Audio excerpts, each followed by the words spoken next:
बिस्मिल्लाहिर्रहमानिर्रहीम। अस्सलाम वालेकुम। Welcome to my channel. आज हम Oxford new countdown book 6 second edition में हम आज हमने कुछ डिफिनेशंस पढ़नी है। अगर हम इन डिफिनेशंस को पढ़ लेते हैं ना, तब जाकर हम 1D की एक्सरसाइज को आसानी से चुटकियों में सॉल्व कर लेंगे।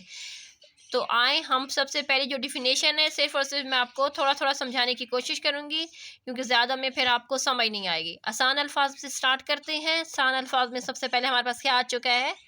Finite set. देखें, सेट्स तो आपने बहुत सारे पढ़े हैं अपनी क्लासेस में। मैथ की क्लास में काफ़ी सारे सेट्स हैं जो आप पढ़ रहे हैं, लेकिन फाइनाइट सेट वो सेट होता है जिसकी हद मुकर्रर होती है। कि इसकी हद क्या है? जैसे हमें पता है कि एक ABC अगर स्टार्ट होगी इंग्लिश की तो कहाँ पर ख़त्म होगी? Z पर ख़त्म होगी। तो उसी तरह फाइनाइट सेट क्या है? वो सेट होते हैं जिनकी लिमिट हमें गिवन होती है कि इस लिमिट तक ही हमने जाना है, उससे आगे नहीं जाना। इनफाइनाइट सेट ये वो सेट होता है जिसका एंड पॉइंट हमें नहीं गिवन होता, कि उस सेट ने कहाँ जाकर ख़त्म होना है वो हमें नहीं पता होता। ठीक है। थर्ड हमारे पास आ चुकी है यूनिट सेट। अब यूनिट सेट ये वो सेट होता है जिस सेट में सिर्फ और सिर्फ एक नंबर आता है। एक से ज़्यादा नंबर हम नहीं लिख सकते। डिजिट्स को नहीं देखना, नंबर को देखना होता है कि हमारे पास को यूनिट सेट में सिर्फ और सिर्फ एक नंबर हो सकता है। अभी देखिए, यहाँ पर इन्होंने आपको समझाने के लिए लिखा हुआ है कि set A is equal to 10। उन्होंने सेट A में सिर्फ और सिर्फ एक नंबर 10 ही दे दिया। आप इसमें कोई सा भी एक नंबर दे सकते हैं, लेकिन सिर्फ और सिर्फ एक ही होना चाहिए। यूनिट सेट को हम लोग सिंगलटन सेट भी कहते हैं, क्योंकि उसमें क्या होता है? Single, only a one number is present in that cell. Empty set, empty को पढ़ते ही हमें पता लग रहा है कि एम्प्टी सेट, एम्प्टी किसको कहते हैं? खाली को। तो ये भी खाली ही सेट होता है, इस सेट में भी कुछ नहीं होता। एम्प्टी सेट को हम लोग नल सेट भी कहते हैं। एम्प्टी और नल से मुराद खाली सेट, यानी जिसके अंदर ब्रैकेट्स के अंदर कुछ भी ना हो।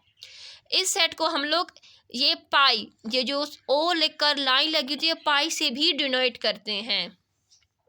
डिसजॉइंट सेट, डिसजॉइंट सेट ये वो सेट होते हैं, दो या दो से ज़्यादा सेट डिसजॉइंट कहलाते हैं if they have no common element. यानी ये वो सेट होते हैं जिनमें से जो नंबर या जो अल्फ़ाबेट्स एक दूसरे के साथ ताल्लुक़ नहीं रखता। यानी इस सेट को हम यूं भी कह सकते हैं कि ये दो वो सेट हैं जो क्या हैं? एक दूसरे के दुश्मन हैं, जो एक दूसरे के साथ दोस्ती बिल्कुल भी नहीं बनाना चाहते। ओवरलैपिंग सेट, ओवरलैपिंग सेट क्या होते हैं? Two or more set are called overlapping set if they have at least one element common. यानी ओवरलैपिंग सेट से मुराद ये वो सेट होते हैं, दो या दो से ज़्यादा सेट भी हो सकते हैं, ज़रूरी नहीं है कि दो ही हो, ज़्यादा सेट भी हो सकते हैं, लेकिन उन सब सेट में सिर्फ एक चीज़ कॉमन होनी चाहिए, एक ही नंबर कॉमन होना चाहिए, एक से ज़्यादा नंबर कॉमन नहीं होना चाहिए। इक्विवेलेंट सेट, अब इक्विवेलेंट सेट वो सेट होते हैं जो कि जिनमें क्या कॉमन होनी चाहिए? तादाद बराबर होनी चाहिए। कि अगर यहाँ पर भी 1 2 3 बच्चे बैठे हुए हैं तो यहाँ पर 1 2 3 लड़कियाँ बैठी हुई। जैसे यहाँ पर क्लास 6 के सेक्शन A में 3 लड़कियाँ हैं, तो क्लास 6 के ही सेक्शन B में 3 लड़के हैं। तो हम क्या कहेंगे कि ये दोनों क्या है? इक्विवेलेंट है। इक्विवेलेंट से मुराद कि 3 ही हैं, 3 से ज़्यादा नहीं है। तादाद को देखा जाएगा। इक्विवेलेंट सेट में सिर्फ और सिर्फ हमने क्या देखनी है? तादाद, तादाद बराबर होनी चाहिए। नंबर्स बराबर हो या ना हो उससे फ़र्क नहीं पड़ता, तादाद ज़रूरी है। इक्वल सेट, अब इक्वल सेट भी इक्विवेलेंट की ही तरह है, लेकिन इसमें क्या फ़र्क है? इसमें तादाद के साथ साथ नंबर भी वही होना चाहिए। जैसे कि अभी 6A है, 6A में 3 लड़के हैं, तो 6B में 3 ही लड़के उनको चाहिए। ये नहीं हो कि वहाँ पर 3 लड़कियाँ हों, या वहाँ पर 3 छोटे छोटे बच्चे बिठा दी हों, या खाली 3 कुर्सियाँ ही रख दी हों। इक्वल सेट से मुराद होता है कि यहाँ पर अगर 6 क्लास के A सेक्शन में साद, अयान और तल्हा हैं, तो 6 क्लास के B सेक्शन में भी साद, अयान और तल्हा को ही बैठाना है। ठीक है। ये नाम मैंने इसलिए लिए हैं बच्चों के, ताकि आप लोग को पता लग सके कि इक्वल सेट से मुराद कि सेम वही नंबर, वही चीज़ एक सेट में हो तो दूसरे सेट में भी वही होनी चाहिए, कोई भी चेंज उनको कबूल नहीं है। इक्वल सेट को चेंज बिल्कुल भी पसंद नहीं है। वो चाहता है कि जो चीज़ उसके पास खाने में, अगर दोपहर को उसे जो चीज़ मिली है तो रात को भी उसे वही चीज़ खानी है।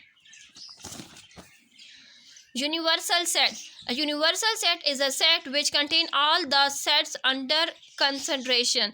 अभी क्या है कि ये यूनिवर्सल सेट कौन सा सेट होता है जिसमें क्या होते हैं, जैसे यहाँ पर हमारे पास डायग्राम बना हुआ है, बहुत सारे मंथ्स के नाम गिवन हैं, लेकिन उन्होंने कहा है कि यहाँ पर जे के साथ स्टार्ट होने वाले, यहाँ पर ए के साथ स्टार्ट होने वाले जो मंथ्स के नेम हैं उनको हम लोगों ने सर्कल में लिख दिए। इसी तरह जैसे जे के साथ स्टार्ट होने वाले नेम्स ये हैं, ए के साथ स्टार्ट होने वाले नेम ये हैं, लेकिन यूनिवर्सल सेट में क्या है, जो नाम जो है हम क्या लिखेंगे कि मंथ्स ऑफ द ईयर, कि यूनिवर्सल सेट में क्या आ गए हैं, सारे मंथ्स के नाम। यूनिवर्सल सेट से मुराद कि जो हमारे पास ए और जे सेट में हमारे पास गिवन है नेम, यूनिवर्सल सेट में वो सारे नाम शामिल हो चुके हैं। इसके साथ हमारी डिफिनेशंस जो कि हमारी एक्सरसाइज 1D से पहले दी हुई थी, उम्मीद करती हूँ आपको समझ आ चुकी होंगी। अगली वीडियो में मैं आपको एक्सरसाइज 1D समझाऊंगी। मेरी वीडियोस को लाइक करना और सब्सक्राइब करना कभी ना भूलिएगा। अल्लाह हाफिज़।